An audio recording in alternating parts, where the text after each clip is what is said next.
Assalamualaikum students. Today we are going to do relation between angular and linear quantities. It is from your chapter rotational and angular motion physics part 1.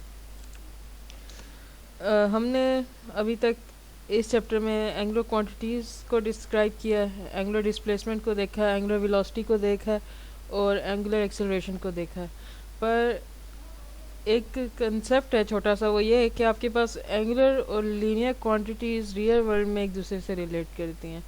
उसकी एक example आप ये ले लो, a boy goes to college using car और cycle, wheels of cycle rotate and result in linear displacement of boy. ऐसा ही है, अगर आप एक साइकिल को देखो, जब आपके पास एक साइकिल चलती है तो उसके व्हील्स रोटेट करते हैं। इनकी जो जो क्वांटिटीज़ इस व्हील की सारी मोशन को डिस्क्राइब करेगी, वो हमारे पास एंगुलर डिस्प्लेसमेंट होगा, एंगुलर वेलोसिटी होगी, एंगुलर एक्सेलरेशन होगी। तो आपके पास ओवरऑल एक व्हील एंगुलर मोशन करता है, पर उस पर जो पर्सन आपके पास इस साइकिल पे, फॉर एग्जांपल ये पर्सन जो बैठा हुआ है, वो लीनियर डिस्प्लेसमेंट कवर करता है। तो आपके पास हम देखते हैं कि एंगुलर क्वांटिटीज़ और लीनियर क्वांटिटीज़ का आपस में रियल वर्ल्ड में कोई ना कोई कनेक्शन है। तो फिर हमारे पास ऐसी मैथमेटिकल इक्वेशंस भी होनी चाहिए जो लीनियर क्वांटिटीज़ को एंगुलर क्वांटिटीज़ से रिलेट कर सकें या उन्हें डिस्क्राइब कर सकें, क्योंकि आपके पास ये ऑब्जेक्ट लीनियर मोशन कर रहा है, एक पॉइंट से दूसरे पॉइंट पे जा रहा है, घर से कॉलेज जा रहा है, एक पॉइंट से दूसरे पॉइंट में मूव कर रहा है, पर जिस ऑब्जेक्ट पे वो मूव कर रहा है वो आपके पास ऑब्जेक्ट एंगुलर मोशन कर रहा है। तो हम लोग बेसिकली इस टॉपिक में इन क्वांटिटीज़ को, लीनियर क्वांटिटीज़ को, एंगुलर क्वांटिटीज़ को मैथमेटिकल फार्मूला से एक दूसरे से रिलेट करेंगे। बेसिकली ये जो आपके पास बॉय की वेलोसिटी है, ये आपके पास डिपेंड करता है वेलोसिटी ऑफ व्हील्स पे। अगर आपके पास व्हील्स फास्ट रोटेट करेंगे, वो पर्सन इतनी जल्दी कॉलेज पहुंच सकता है, इतनी जल्दी अपनी डेस्टिनेशन पे पहुंच सकता है। तो बेसिकली हम ये पॉइंट भी इसी बात को अगेन एक्सप्लेन कर रहा है कि हमारे पास एंगुलर और लीनियर क्वांटिटीज़ आपस में रिलेट करती हैं। हम देखते हैं सबसे पहले रिलेशन लीनियर एंगुलर डिस्प्लेसमेंट का, और फिर साथ साथ हम एंगुलर वेलोसिटी, लीनियर वेलोसिटी, इसी तरह एंगुलर एक्सेलरेशन और लीनियर एक्सेलरेशन के रिलेशन को देखेंगे। Relation between linear and angular displacement is illustrates in figure. आपके पास ये फिगर है, फिगर 5.3 आपकी बुक में, या इस फिगर की मदद से जो है हम रिलेशन निकालते हैं लीनियर एंगुलर डिस्प्लेसमेंट का। Consider particle moving in a circle of radius R with centre O. आपके पास एक सर्कल है जिसका रेडियस है आर और उसका सेंटर है ओ पे। Let particle moves from point A to point B in a circle. आपके पास कोई पार्टिकल है जो इस पॉइंट से मूव करता हुआ इस पॉइंट तक आया है, ए से बी पे सर्कल में, सच दैट, ये कंडीशन ये है हमारे पास, जो एंगल बन रहा है, एंगल ए ओ बी, जो अभी एंगल बन रहा है जब उसकी मोशन हुई है पॉइंट ए से पॉइंट बी की तरफ में, वो एंगल 1 रेडियन का है। इन अदर वर्ड्स आपके पास ये जो आर्क है, आर्क ए बी, ये रेडियस आर्क के इक्वल है, क्योंकि अगर आपको चैप्टर 1 याद हो तो उसमें हमने रेडियन को ऐसे ही डिफाइन किया था। The angle subtended at the centre of a circle is of 1 radian when radius R is equal to arc A B और आर्क ऑफ द सर्कल। जब आपके पास ये आर्क ए बी आर्क के इक्वल आती है, तब उस केस में जो बीच में बनने वाला एंगल होता है वो 1 रेडियन के इक्वल होता है। तो अब उसने हमें ये कंडीशन दी है कि ए और बी के दरमियान में जो बनने वाला एंगल है वो 1 रेडियन के इक्वल है। तो फिर इसकी ऑपोजिट बात जो है वो भी ट्रू होती है। इसका मतलब ये है कि जो आपके पास आर्क ए बी है, ये रेडियस आर के इक्वल होगा। तो हमने आर्क ए बी को आर के इक्वल लिख दिया है, और आपके पास ये जो एंगल है ये 1 रेडियन के इक्वल है।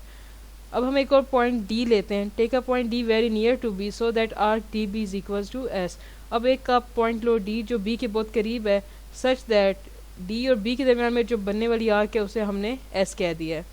Angle corresponding to arc D B is D O B is equal to theta. जो एंगल इस आर्क के कॉरस्पॉन्डिंग बन रहा है ये वाला, इसको हमने थीटा कह दिया है। Now using geometry we can write arc D to B divided by arc A to B is equals to angle D O B divided by angle A O B. ये ज्योमेट्री का formula है।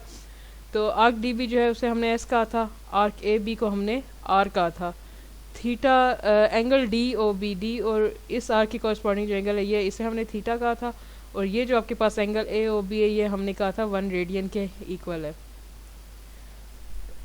अगर अब हम कहें ये जो आपके पास थीटा ये भी रेडियन में मेजर हो रहा है, तो थीटा रेडियन में जब मेजर होगा तो रेडियन रेडियन से कट आउट हो जाएगा, पीछे आपके पास बचेगा S divide by R is equals to theta.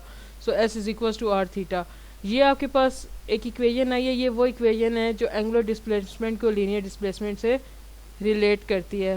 ये देखें, ये थीटा हमारे पास एंगुलर डिस्प्लेसमेंट है, एस हमारे पास लीनियर डिस्प्लेसमेंट है। तो ये हमारे पास ऐसी इक्वेशन है जो लीनियर डिस्प्लेसमेंट को एंगुलर डिस्प्लेसमेंट से रिलेट करे।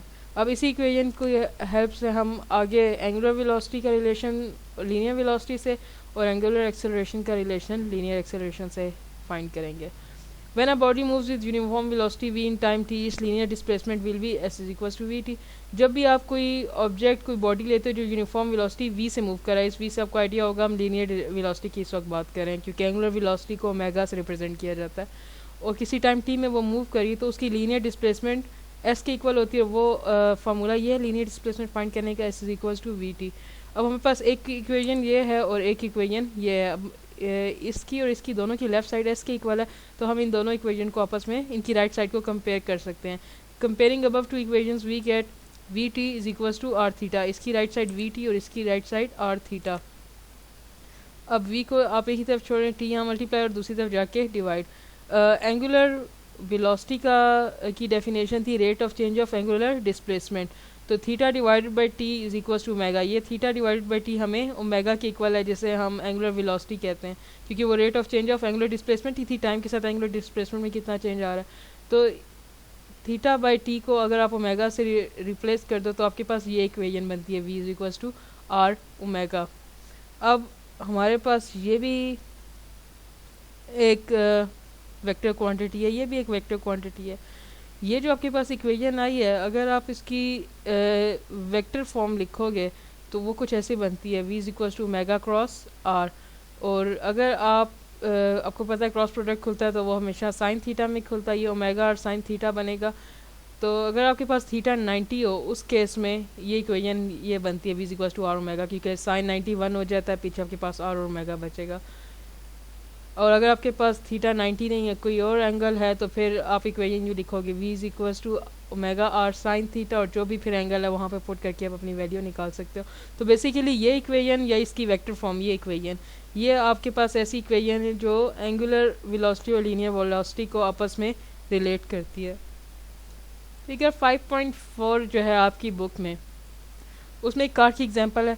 कार की लीनियर वेलोसिटी इस डायरेक्शन में, आपके पास मतलब ये है ये कार आगे की तरफ मूव कर रही है और इसका टायर रोटेशन में है या सर्कुलर मोशन में मूव कर रहा है। तो ये इक्वेशन जो है basically v is equals to R omega, ये आपके पास linear motion of the car to angular motion of the wheel को आपस में रिलेट कर रही है। तो ये है बेसिकली हमारे पास ओमेगा की। अभी तक हमने मैग्नीट्यूड की बात की थी, उसकी डेफिनेशन की बात की थी कि वो rate of change of angular displacement की इक्वल होता है। अभी तक हमने इस ओमेगा की डायरेक्शन की बात नहीं की कि आपके पास ये जो ओमेगा या एंगुलर वेलोसिटी है इसकी क्या डायरेक्शन है। तो इसकी अगर हम डायरेक्शन देखें तो आप इसकी डायरेक्शन फाइंड कर सकते हो राइट हैंड रूल से।